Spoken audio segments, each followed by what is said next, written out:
Hello friends, இன்றைக்கி நம்ம ரொம்ப டேஸ்ட் மட்டும் இல்லைங்க, ஆரோக்கியத்திலும் ரொம்ப சிறந்த ஒரு கருவேப்பிலை சாதம் தான் பண்ண போகிறோம். இதையே நம்ம கொஞ்சம் டிஃப்ரெண்ட்டாக இன்றைக்கி பண்ண போகிறோம். இது பார்த்திங்கன்னா கருவேப்பிலை சாதம் தான் அப்படிங்கிறத கண்டுபிடிக்கவே முடியாதுங்க. ஏன்னா அவ்வளோ டேஸ்ட்டான ஒரு சாதம் தான் இன்றைக்கி நம்ம பண்ண போகிறோம். பார்க்கும்போதே உங்களுக்கு சாப்பிடணும் அப்படிங்கு தோன்ற அளவுக்கு இருக்குங்க. இந்த சாதம் எப்படி பண்ணலாம் அப்படிங்கிறத பார்க்குறதுக்கு முன்னாடி இப்போ தான் நம்ம சேனலை ஃபஸ்ட் டைம் பார்க்குறீங்க அப்படின்னா மறக்காமல் லைக் பண்ணுங்கள், ஷேர் பண்ணுங்கள், கமெண்ட் பண்ணுங்கள், சப்ஸ்கிரைப் பண்ணிடுங்க. வாங்க நம்ம வீடியோக்குள்ளே போயிடலாம். இதுக்கு நான் ஒரு கைப்பிடி அளவுக்கான கருவேப்பிலையை கழுவி வச்சுருக்காங்க. இதில் கொஞ்சமாக ஆயில் போட்டுக்கலாம். ஆயில் போட்டு தான் இன்றைக்கி நம்ம அதை வறுத்து எடுத்து வைக்க போகிறோம். இப்போ ஆயில் சூடாயிடுச்சா அப்படின்னு செக் பண்ண போகிறேங்க.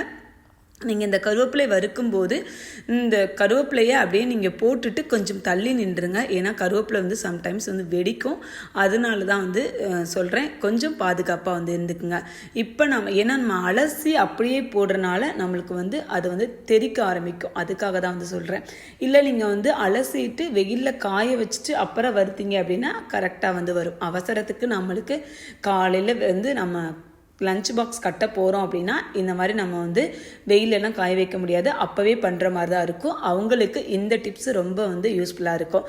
இப்போ நீங்கள் கருவேப்பிலையை நல்லா போட்டதுக்கப்புறம் கொஞ்சம் தள்ளி நின்றுங்க. கொஞ்சம் ஒரு 5 நிமிஷம் கழித்து போனீங்க அப்படின்னா கருவேப்பிலை நல்லா பொரிஞ்சிருக்கும். இது நல்லா பொரிஞ்சதுக்கப்புறம் வேறு பிளேட்டுக்கு மாற்றிடலாம். இது எப்படி கருவேப்பிலை பொரிஞ்சிருக்கு அப்படிங்கிறத நான் உங்களுக்கு அப்புறம் சொல்கிறேன். இதுலேயே நம்ம ஒரு 10 பல்லு பூண்டு, இந்த பூண்டும் வெடிக்குங்க. அதனால் கொஞ்சம் தள்ளி நின்றுக்குங்க.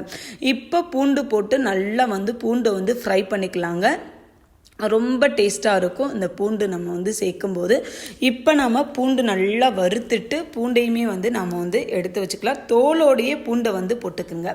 ஒன்றும் நம்மளுக்கு இது இருக்காது. இப்போ நாம் பூண்டை எடுத்தாச்சு. நல்லா கலர் சேஞ்ச் ஆயிடுச்சு. பூண்டை எடுத்ததுக்கப்புறமா இது கூடவே பார்த்திங்கன்னா கொஞ்சமாக மிளகு, கொஞ்சம் ஜீரகம், இதையும் நாம் போட போகிறோங்க. இது ரெண்டையும் போட்டதுக்கு அப்புறமா நாம் இதையும் நல்லா இதை மட்டும் நல்லா கவனிச்சுக்கோங்க.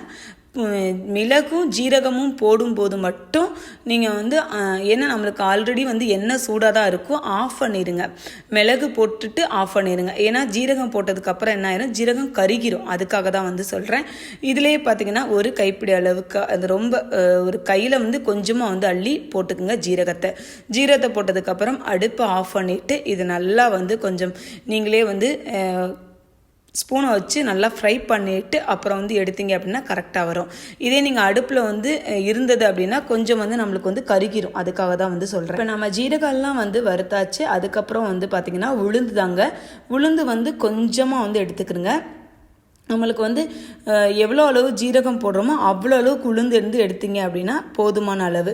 இதுவே நம்மளுக்கு போதுங்க. இதையும் போட்டு நல்லா ஃப்ரை பண்ணிக்கலாம். உளுந்து கலர் சேஞ்ச் ஆகிற வரைக்கும் வெயிட் பண்ணுங்கள். அப்போனா தான் நம்மளுக்கு நல்லாயிருக்கும். இல்லைன்னா உளுந்து கொஞ்சம் வருகாமல் இருந்துச்சுன்னா அரையாது. அதுக்காக தான் சொல்கிறேன். கலர் சேஞ்ச் ஆனதுக்கப்புறம் உளுந்தையும் நீங்கள் எடுத்துருங்க. இப்போ நம்ம ஆல்மோஸ்ட் எல்லாத்தையுமே வறுத்துட்டோம். இது வறுத்ததுக்கு அப்புறமா இதெல்லாம் எடுத்துட்டு ஒரு பிளேட்டுக்கு நம்ம சேஞ்ச் பண்ணிடலாம். இந்த மாதிரி இருக்கணுங்க நம்மளுக்கு உளுந்து. இப்போ நாம் இது எல்லாத்தையும் எடுத்து வச்சாச்சு. உளுந்த பாருங்கள் நல்லா கலர் சேஞ்ச் ஆகிருக்கு. இப்போ இது கூட பார்த்திங்கன்னா ஒரு துண்டு புளி சேர்த்துக்கிறோங்க. புளி சேர்த்தா தான் நம்மளுக்கு இது கெடாமல் இருக்கும். அதுக்காக தான் புளி சேர்த்துருக்கேன். இங்கே பாருங்கள், இப்படி உடையணும். இந்த மாதிரி உடஞ்சிச்சு அப்படின்னா கருவேப்பிலை நல்லா பொரிஞ்சிருச்சு அப்படின்னு அர்த்தம்.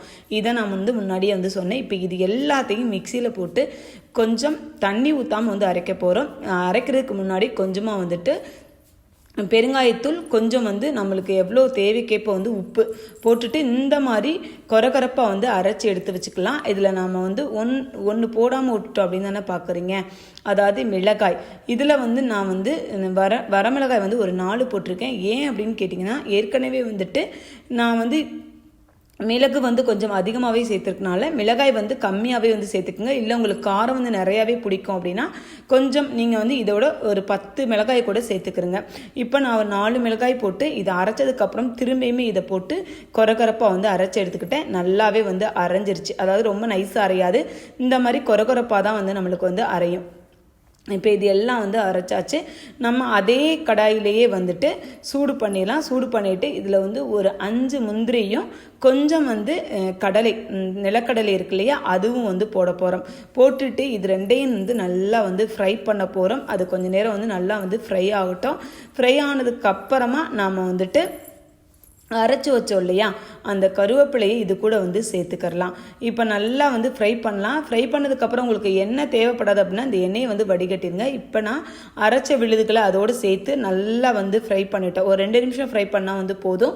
ஏன்னா நம்மளுக்கு ஆல்ரெடி நம்ம எல்லாமே ஃப்ரை பண்ணி தான் வந்து வறுத்து தான் வந்துட்டு அரைச்சிருக்கோம். அதனால போதும்.